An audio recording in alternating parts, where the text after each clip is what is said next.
오늘 저녁에는 출애굽기 3장 13절로 15절 말씀을 통해서 영원한 이름, 대대로 기억할 호칭, 이런 주제로 말씀을 전해드리겠습니다.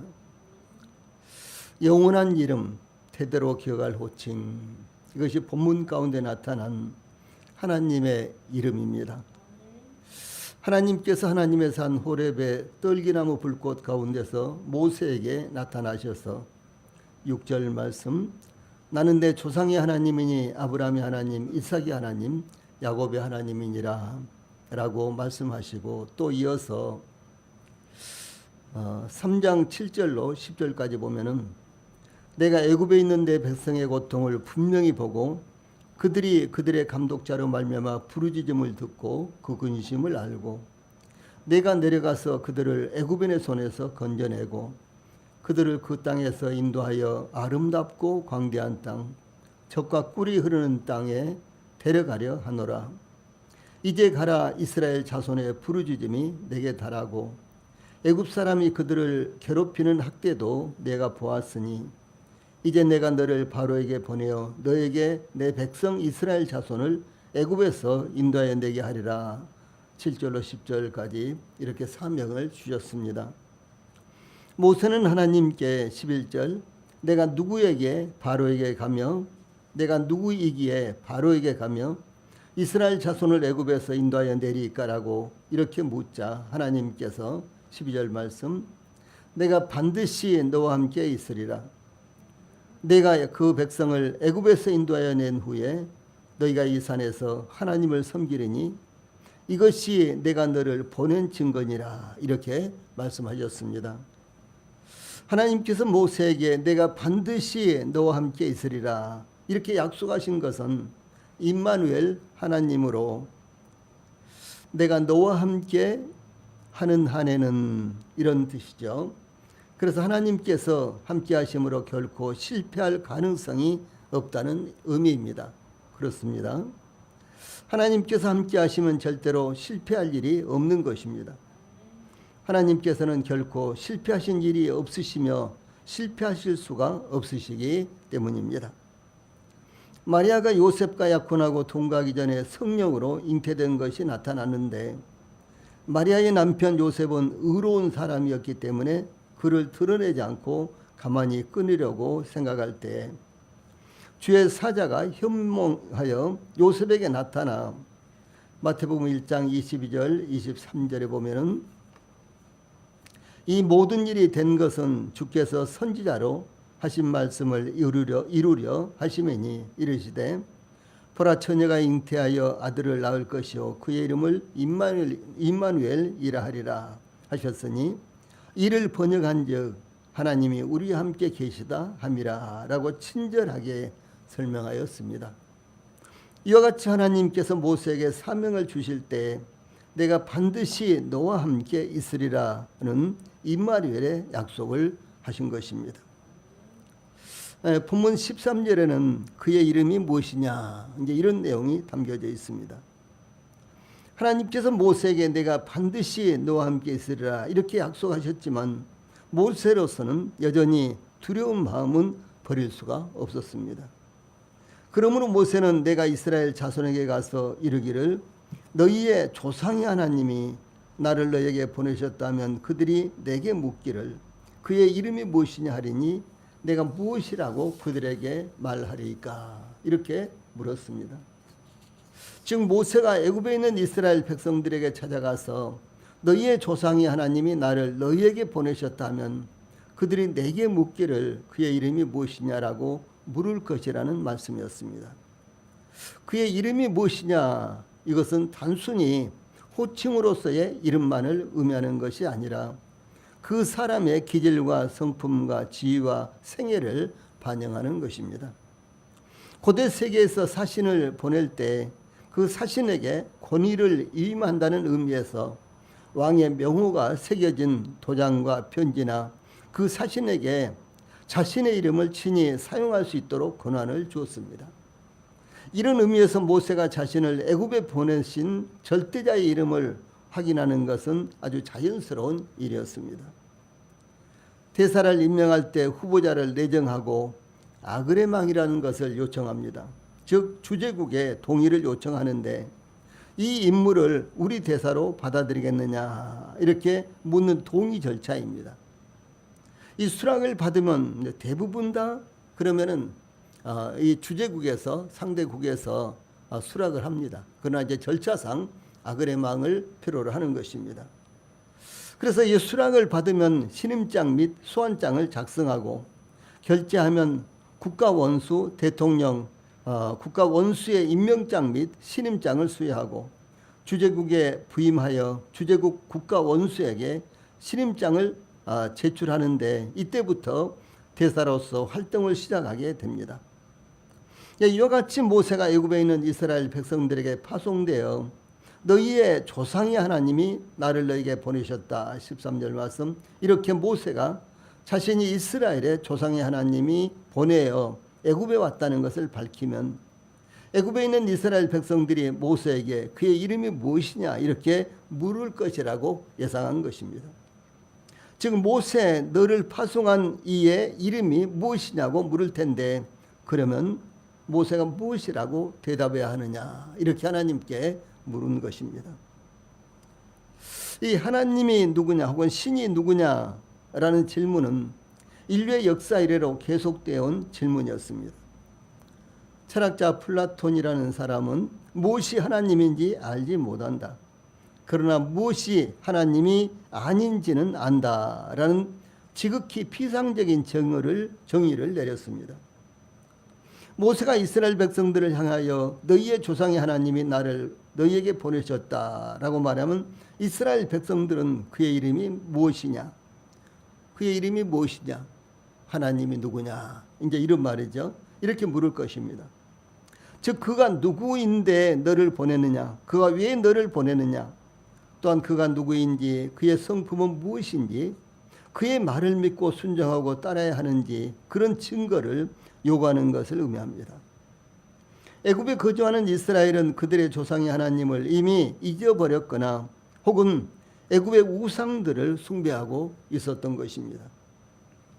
이 사도 바울은 고린도전서 1장 21절에서 하나님의 지혜에 있어서는 이 세상이 자기 지혜로 하나님을 알지 못하는 거로 하나님께서 전도에 미련한 것으로 믿는 자들을 구원하시기를 기뻐하셨도다 라고 이렇게 증가하고 있습니다.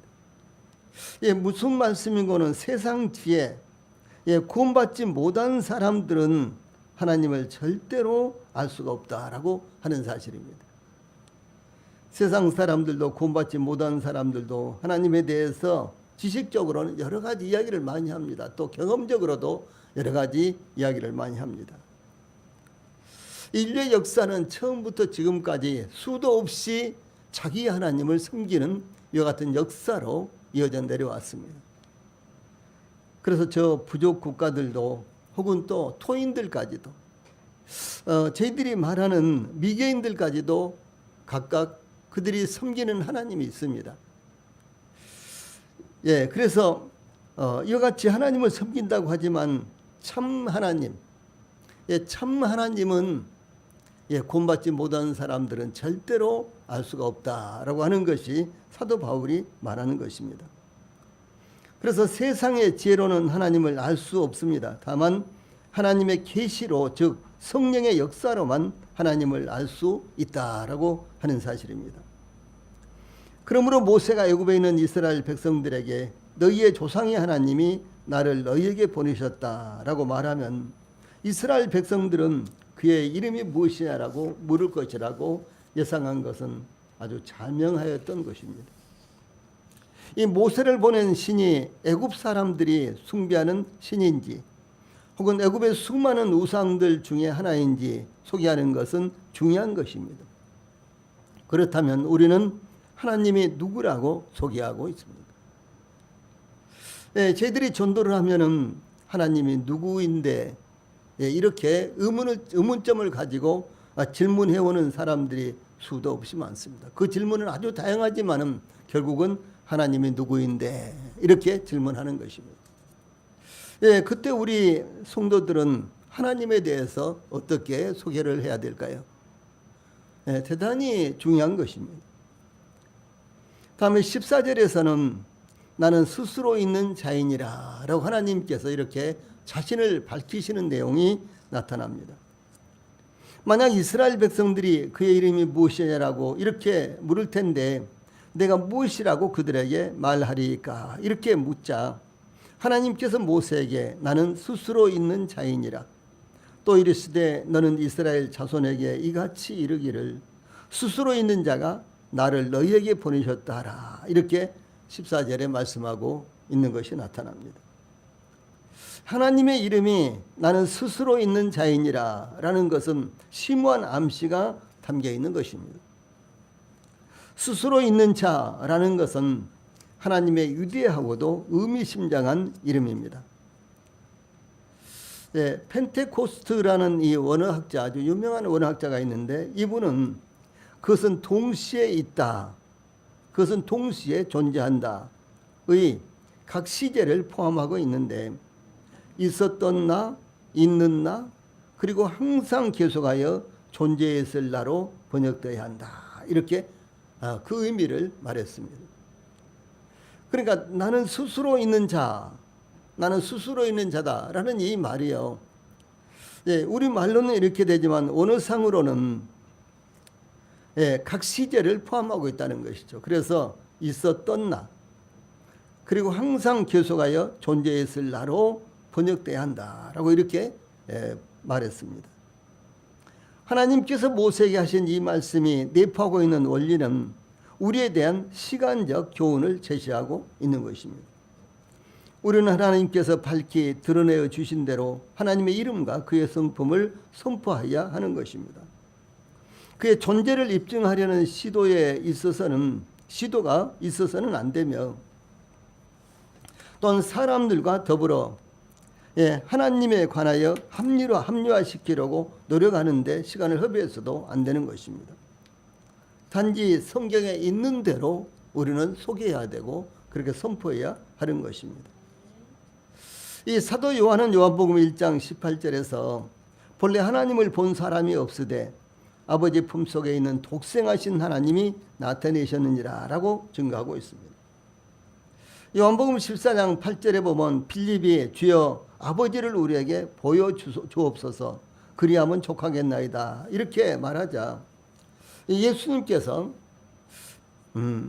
빌립아 내가 이렇게 오래 너희와 함께 있으되 내가 나를 알지 못하였느냐 나를 본 자는 아버지를 보았거늘 어찌하여 아버지를 보이라 하느냐 나는 아버지 안에 거하고 아버지는 내 안에 계신 것을 내가 믿지 아니하느냐 내가 너희에게 이런 말은 스스로 하는 것이 아니라 아버지께서 내 안에 계셔서 그의 일을 하시는 것이라 내가 아버지 안에 거하고 아버지께서 내 안에 계심을 믿으라 그렇지 못하겠거든 행하는 그 일로 말미암아 나를 믿으라. 요한복음 14장 9절로 11절 말씀입니다. 이렇게 예수님께서 말씀하셨습니다. 그러므로 우리들의 임무는 그가 자신을 예수 그리스도 안에서 그리고 그를 통하여 나타내신 바대로 하나님의 존재를 전해야 된다라고 하는 것입니다. 하나님께서 계시하신 스스로 있는 자, 이 말은 영어로는 I am이라는 거예요. 스스로 있는 자, I am. 이 말은 요한복음 6장 35절에서는 나는 생명의 떡이라 이런 말에 사용이 되었고 요한복음 10장 11절에서는 나는 선한 목자라 또 요한복음 11장 25절에서는 나는 부활이요 생명이라 또 요한복음 14장 6절에서는 나는 길이요 진리요 생명이라 그리고 요한복음 15장 1절에서는 나는 참 포도나무라 이런 말씀에 사용이 되었습니다. 그러므로 주 예수님께서 선포하신 것과 동일한 것입니다. 그래서 여기 출애굽기 3장에서 하나님께서 나는 스스로 있는 자 이렇게 자신의 이름을 밝히시는데 이것은 예수님께서 특별히 요한복음에서 7가지의 비유로서 자신을 나는 무엇이다 나는 무엇이다 나는 무엇이다 라고 밝히는 것과 똑같은 이름이다라고 하는 사실입니다. 그분은 영원히 있는 자로서 예수 그리스도는 어제나 오늘이나 영원토록 동일하시니라. 히브리서 13장 8절에 이 말씀과 똑같은 것입니다. 그러면 나는 스스로 있는 자이니라 라는 것은 무슨 의미일까요? 나는 스스로 있는 자라는 선포에는 충만하신 분이시라는 것과 신비스러운 분이시라는 의미가 포함되어 있는 것입니다. 먼저 하나님의 충족성, 충만성에 대한 의미로서 어떤 상황이 생기든 나는 그곳에 있을 것이며 그에 대해 충분한 자가 될 것이다. 이런 의미입니다. 그러나 또한 하나님께서 모세에게 얼마나 많이 자신에 대해 계시하시든지 자신에 대해 감춰두신 것을 의미합니다. 즉 하나님 안에는 계속해서 탐구하고 경험해야 될 끝없는 풍성함이 있다라고 하는 것입니다. 늘 변하는 상황의 요구에 따라서 우리의 필요를 공급하시지만 하나님의 충만함은 절대로 바닥나지 않는다라고 하는 것입니다. 그러므로 저희들이 평생 동안 성경을 읽고 그리고 성경을 연구하고 또 하나님에 대해서 깊이 파고들어서 하나님을 알고 노력해도요, 하나님은 여전히 저희들이 다 알 수는 없는 분이다라고 하는 사실입니다. 그래서 하나님은 충만하신 분이시면서도 동시에 신비스러운 분이시다라는 사실입니다.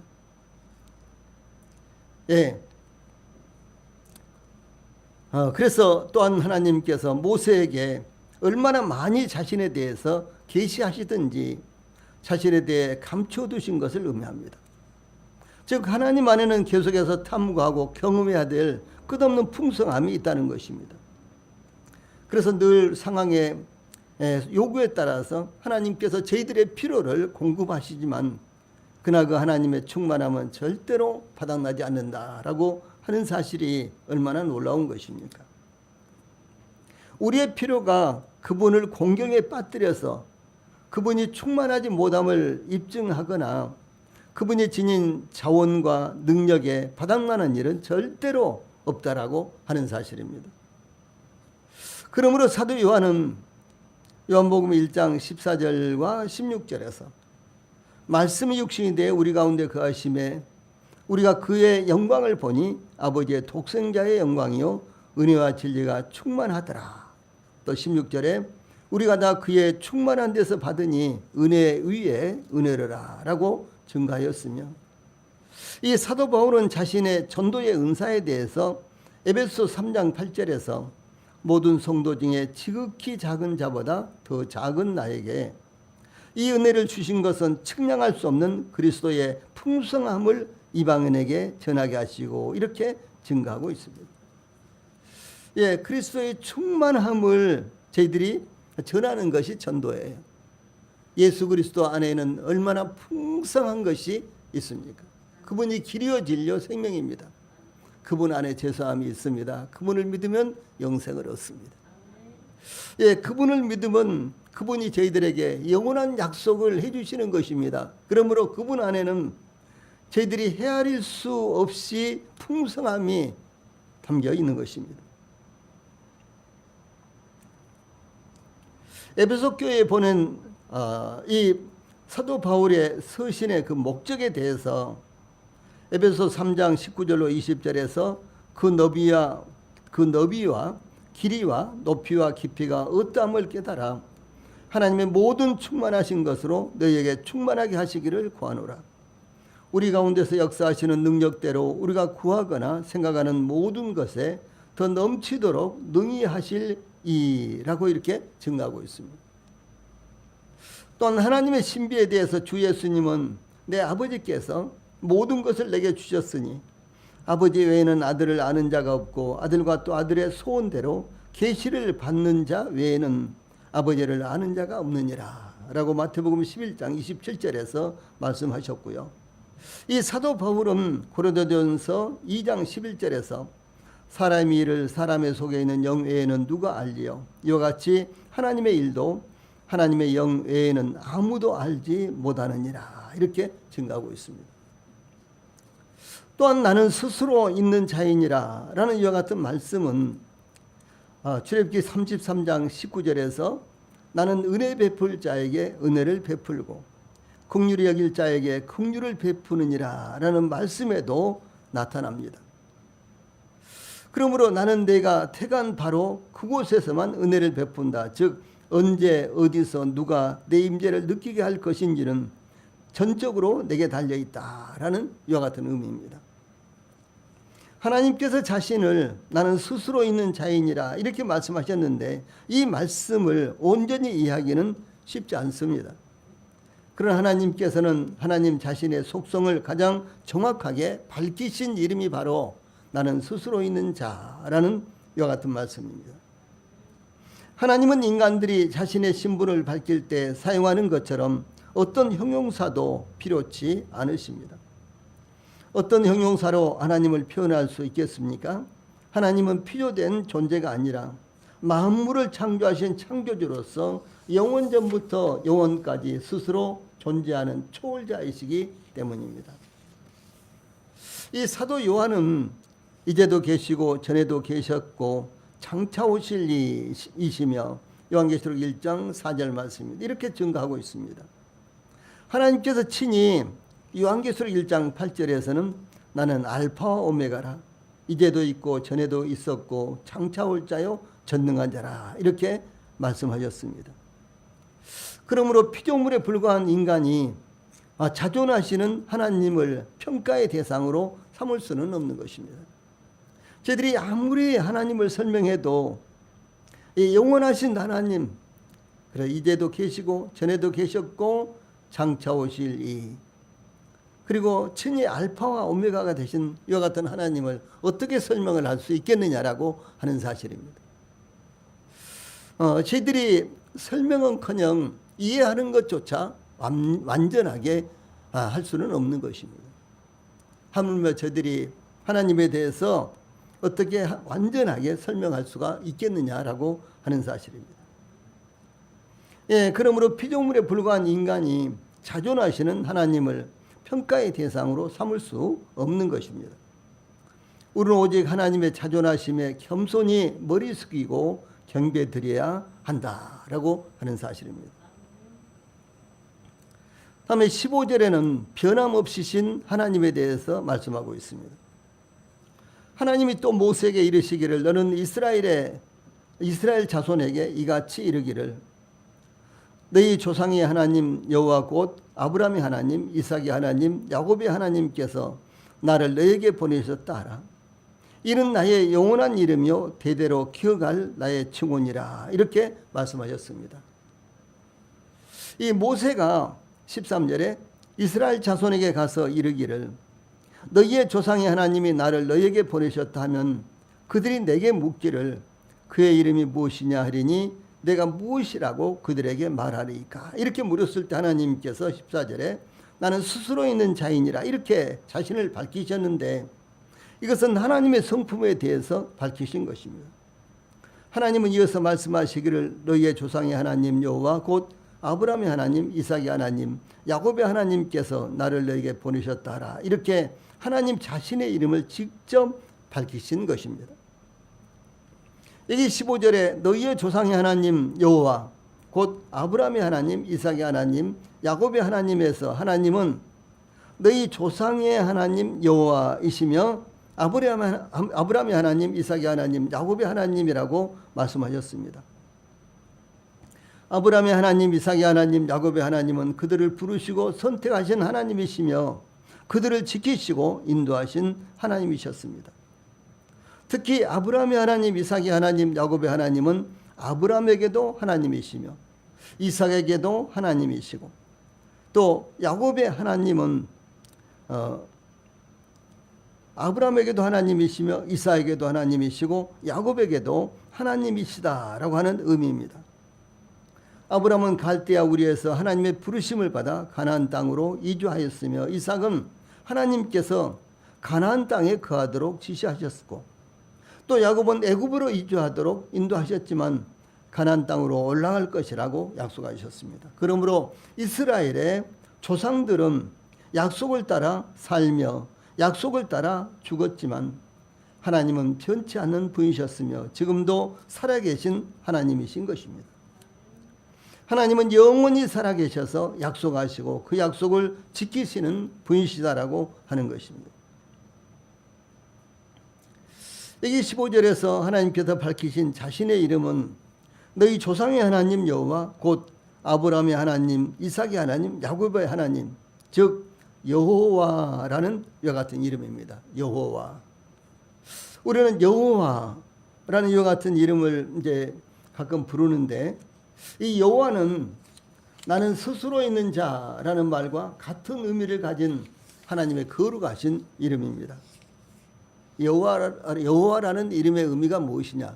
그 속에는 나는 스스로 있는 자라는 의미가 담겨 있다라고 하는 사실입니다. 이 여호와라는 이름은 히브리어 존재하다라는 단어와 밀접하게 관련된 말로 하나님의 자존성과 영원 불변성을 강조한 이름입니다. 여호와의 히브리형 이름은 예호와예요. 그래서 그 히브리인들은 이스라엘 백성 사람들은요 이 성경을 읽으면서 예호와 이렇게 읽습니다. 물론 이제 이스라엘 사람들이 보는 성경은 아도나이라고 이렇게 이제 읽고 있는데 그들의 이제 여호와라는 우리가 여호와라는 이 같은 이제 여호와라고 이렇게 읽는 이 말씀을 그들은 예호와 이렇게 읽는데 이것은 자음만으로 구성되었는데 영어식으로 표현하면 네 개의 자음 곧 YHWH인 것입니다. 그래서 이것이 이제 우리가 볼 때는 뭐 Y자는 모음 같지 않아요. 그런데 사실은 이 히브리식으로 말한다면 이것은 자음입니다. 그래서 네 개의 자음 곧 YHWH인 것입니다. 그래서 저희들이 여호와 이렇게 이제 읽고 있습니다만 그러나 이제 기독교계에서도 야훼라고 이렇게 있는 사람들도 많이 있고요.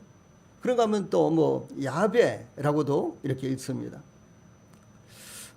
그런데 이제 구약에서 전해져 내려오는 이와 같은 이제 구전을 보면은 그 중에서 가장 가깝게 부를 수 있는 이름이 야베입니다.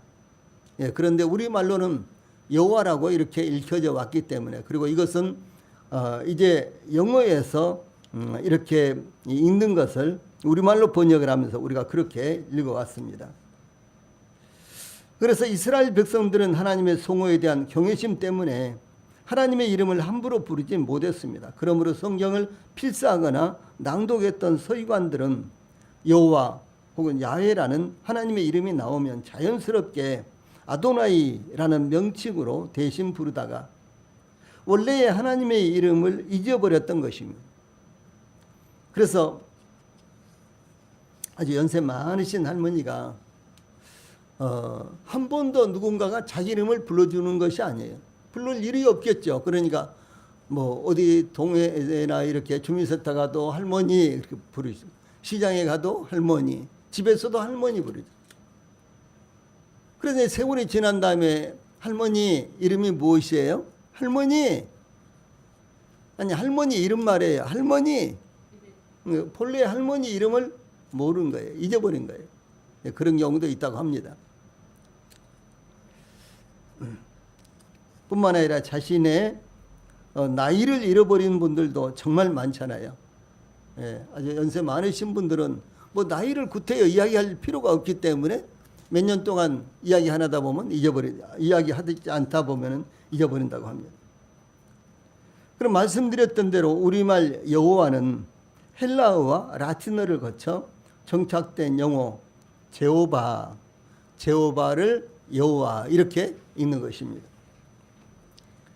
15절 전반부에 하나님은 너희 조상의 하나님 여호와 곧 아브라함의 하나님, 이삭의 하나님, 야곱의 하나님 즉 여호와를 가리켜 이는 나의 영원한 이름이요 대대로 기억할 나의 칭원이라 15절 후반절에 이렇게 말씀하셨습니다. 하나님께서 여호와라는 이름을 제시하시고 이는 나의 영원한 이름이요 라고 말씀하셨습니다. 즉 하나님께 가장 합당한 이름이자 영원토록 변하지 않는 본성과 본질을 지닌 하나님의 영원 불변의 이름이 바로 여호와라는 이름이라는 것입니다. 영원한 이름, 즉 이름의 영원성은 그 존재의 영원성을 강력히 의미하는 것입니다.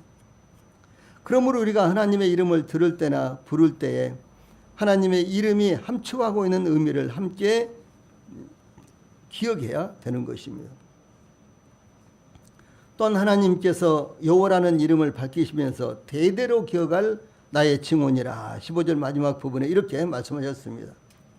이 증언이라 이 말씀은 표혼이라 개역 한글에는 이렇게 번역되었는데 이 표혼이라 그래서 이 표호라는 말은 표하다, 기억을 되살리다라는 동사에서 유래한 기념물이라는 의미로서 이 본문에서는 표시가 되는 이름, 곧 그 이름만 들어도 그분의 성품과 이루가신 놀라운 사건들과 미래에 완성하실 원대한 계획까지 생각되는 기념비적 이름이다라고 하는 의미입니다.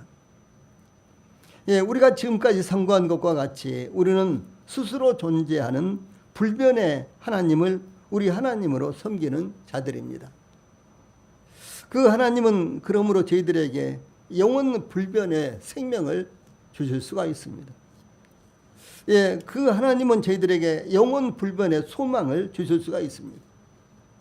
그리고 그분이 생명이 되시고 그분이 저희들에게 있어서 완전한 소망이 되시는 것입니다. 그러므로 그 하나님은 영원하신 하나님이시여 약속하시고 그 약속을 이루시는 하나님이십니다. 그러므로 우리 성도들이 경외심을 갖고 영원한 이름이여 대대로 기억할 하나님의 이름을 부르며 섬기시는 우리 성도들이 되시기를 바랍니다. 예, 기도하시고 마치겠습니다.